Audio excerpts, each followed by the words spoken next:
Welcome to the weekend edition of the Fast Five Business News by Fear and Greed. I'm Michael Thompson, and hello, Sean Aylmer. Hello, Michael. Sean, on weekdays it's all about the Fast Five, which is the top 5 business stories in 5 minutes. On the weekend we still keep it to 5 minutes, but we're going to pick out the biggest story of the week, the sleeper story, one that's kind of flying under the radar a little bit, the most remarkable story, and our favourite story. So let's get into it. What have you picked out, Sean? Massive week for the economy. The standout was monthly inflation figures. They showed the annual rate till the end of October was 4.9%, way below expectations. Now, keeps falling at this sort of pace, we're not going to get any more interest rate rises. In fact, the figures this week suggest that we won't get a 14th rate rise when the Reserve Bank Board meets on Tuesday next week. Plenty of other data around retail, lending, finance, capital expenditure. Basically, the economy's doing okay. It's slowing, definitely, but it's doing okay. In fact, the OECD came out this week and said it expects the Aussie economy to expand at just under 2% this year, 1.4% next year. I think we would have taken that 12 months ago. Also, plenty going on in markets. The Aussie dollar hit a 3-month high. Gold's trading close to a 6-month high. Bitcoin's back above $38,000 a unit. Plenty going on, Michael. Yeah, certainly is. Look, another big story this week, I think, was the fact that it was really laid out for us, the enormous challenge we have ahead of us to hit our emissions targets. Of course, Australia has an emissions reduction target of 43% below 2005 levels by 2030. The Climate Change Authority released its annual progress report this week. We actually went the other way in the last year, with emissions increasing by 0.8%. Federal Climate Minister Chris Bowen says we can still do it by 2030, but it's going to require a heck of an effort over the next 7 years. The government says the decision to underwrite up to $60 billion in renewable energy projects will help us get there. It just shows just how much money is involved in all of this. Interesting, very quick little side note here that the report did call for traditional car sales to be banned by no later than 2040 and to end residential gas connections, although those have both been rejected already. It's a big story, that one, Michael. What was your most remarkable story? Well, look, Sean, I think it's remarkable that even with the cost of living crisis, with kind of interest rates up and energy prices so high and grocery prices and all this, we still set a record for shopping during the Black Friday and Cyber Monday sales.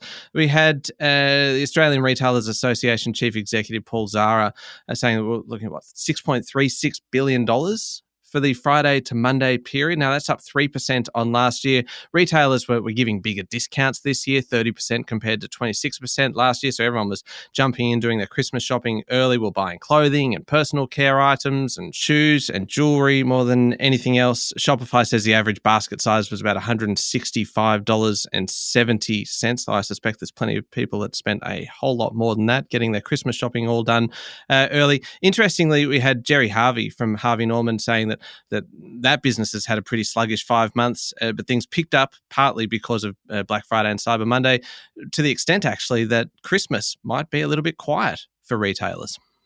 Remarkable story, that one, Michael.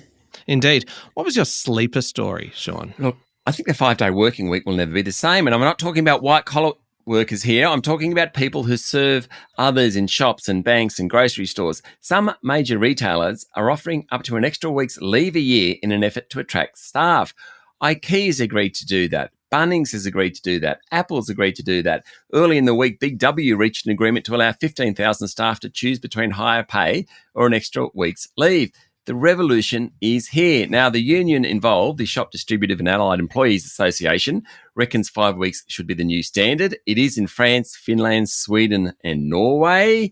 I reckon it's on the way here. And the great thing is we're not just talking about people that work remotely from home. We're actually talking about people who are face-to-face and the fact that they're getting some of these benefits of a flexible workplace. Yeah, it's a good sleeper story, that one, Sean. Let's move on to the favourite story of the week. And there's 2 nominations here because 2 people both passed away this week, but they both had such incredible lives and incredible careers. And so, first of all, Charlie Munger, who was one half of the partnership behind Berkshire Hathaway alongside offsider of Warren Buffett, died this week aged 99.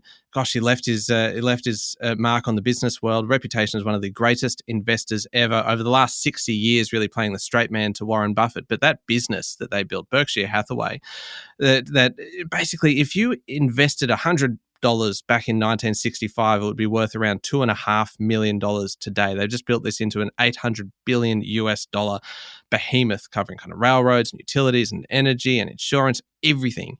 It was a truly spectacular career from Charlie Munger, and I think a lot of investors have learnt an awful lot from him. Yeah, value investors love Charlie Munger. The other person that died this week was Henry Kissinger, the great American diplomat. He died at the age of 100. He fled from the Nazis as a young boy. Eventually, he fought in the US Army. Controversial Nobel Peace Prize winner. He served under 2 presidents. If you think of US foreign policy in the 70s, he was involved in everything. Think of the diplomatic opening of China. Think of landmark US-Soviet arms control talks, expanded ties between Israel and its Arab neighbours, and the Paris Peace Accords with Vietnam. In fact, he even visited Xi Jinping just a few months ago. He was very active until the end of his life.